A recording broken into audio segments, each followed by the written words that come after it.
L'hygiène des mains est notre arme de destruction massive. Elle est la règle d'or de l'hygiène hospitalière. Pourquoi? Parce que comme nous l'avons vu, le contact direct par les mains est le principal mode de transmission. De se laver les mains, il faut le faire au bon moment. L'Organisation mondiale de la santé, l'OMS, a défini 5 moments clés. Ces 5 moments sont conçus pour protéger le patient et vous protéger vous-même.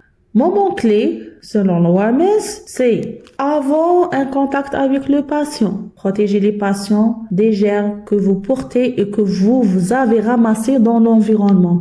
C'est le premier geste de sécurité. Deuxième moment, c'est avant un geste aseptique. Protégez le patient de l'introduction de germes dans une zone normalement stérile de son corps, par exemple avant un pansement, une manipulation de cathéter ou un soin d'hygiène intime. Troisième moment, c'est après un risque d'exposition à un liquide biologique. Par exemple, de se décontaminer après un contact avec du sang, des urines ou tout autre fluide corporel.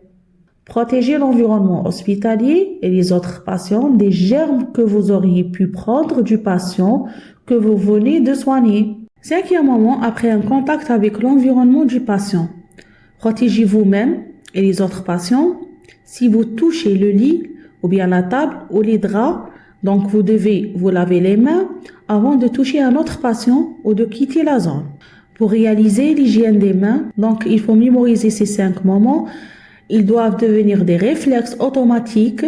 Les 2 premiers moments protègent le patient et les 3 derniers moments protègent le soignant et l'environnement. Pour réaliser l'hygiène des mains, selon les 5 moments clés, nous avons 2 techniques principales à notre disposition. On utilise l'eau et le savon pour le lavage simple, lorsque les mains sont visiblement souillées. Le savon permet d'éliminer physiquement les matières organiques et une partie des germes. C'est l'étape nécessaire pour le nettoyage avant la désinfection si besoin. Ce lavage dure au moins 30 secondes et doit être suivi d'un séchage parfait avec une serviette à usage unique.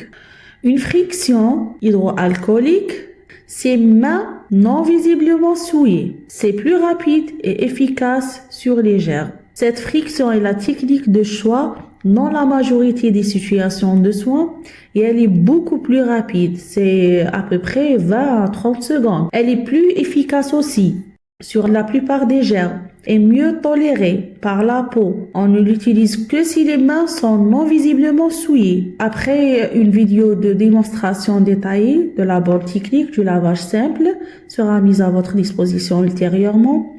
Et pour que vous puissiez vous entraîner à appliquer ces gestes correctement.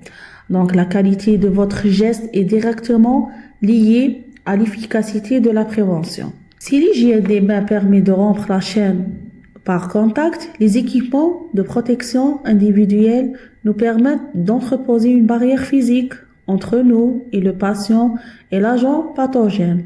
Donc, nous allons maintenant aborder les principaux EPI, c'est-à-dire équipements de protection individuelle, les gants utilisés systématiquement lors de tout contact avec du sang, des liquides biologiques, des muqueuses ou une peau lésée.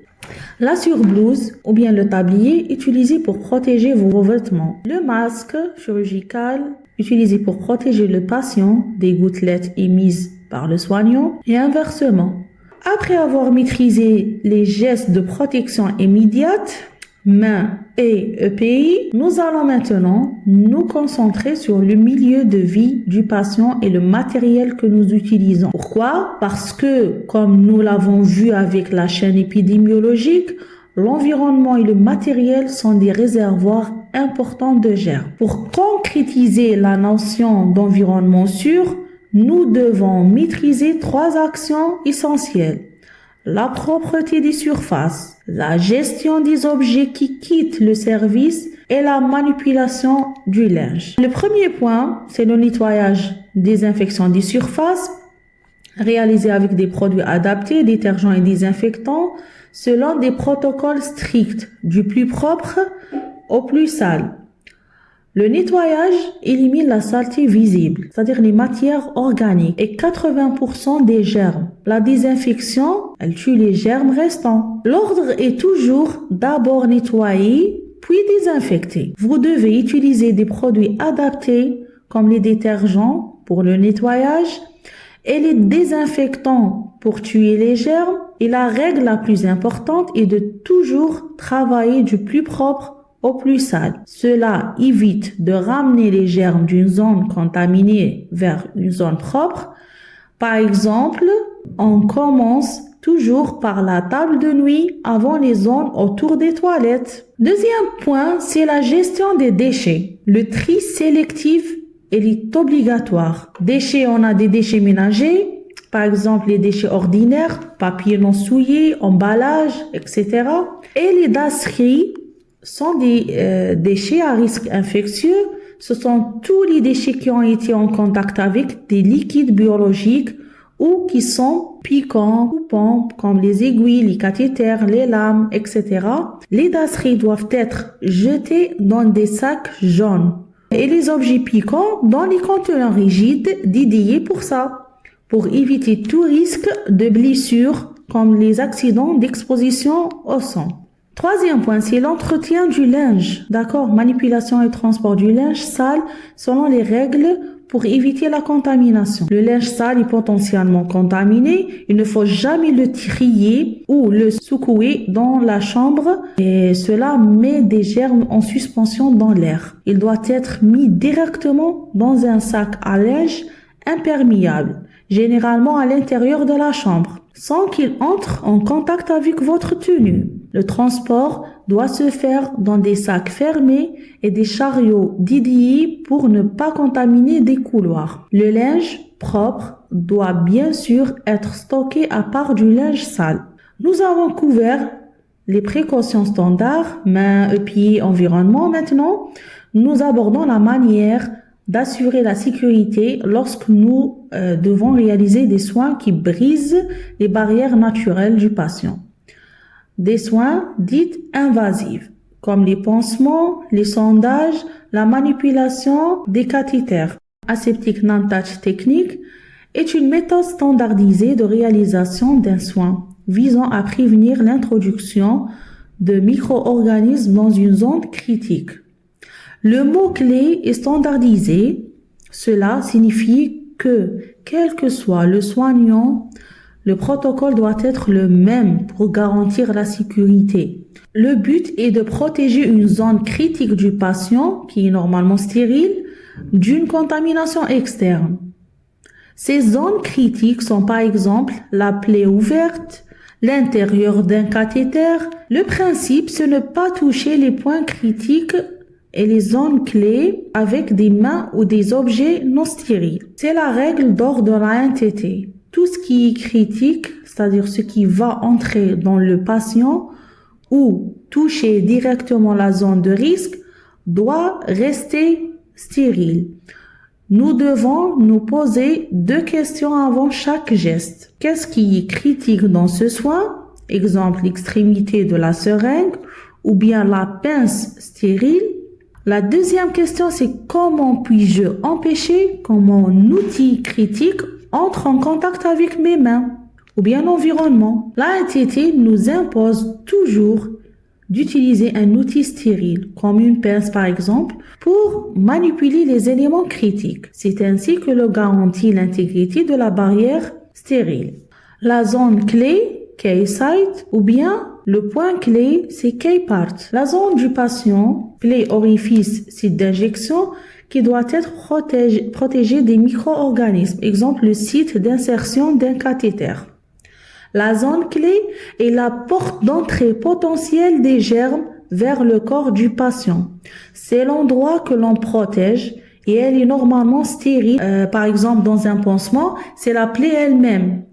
Lors d'un sondage, c'est l'entrée de l'urètre.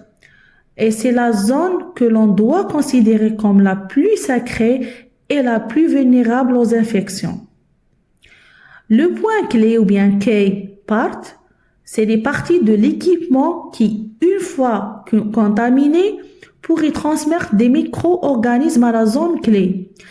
Donc, les points clés sont les outils, le matériel, et ce sont les parties des dispositifs qui sont censés rester stériles pour entrer en contact avec la zone clé.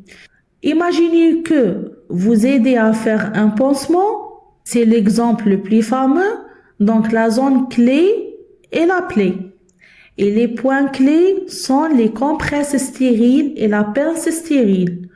Votre objectif est d'utiliser les points clés, c'est-à-dire les compresses, pour toucher la zone clé, c'est-à-dire la plaie, sans jamais que vos mains, qui sont non stériles, ne touchent ni la plaie ni la compresse. C'est ça le non-touch.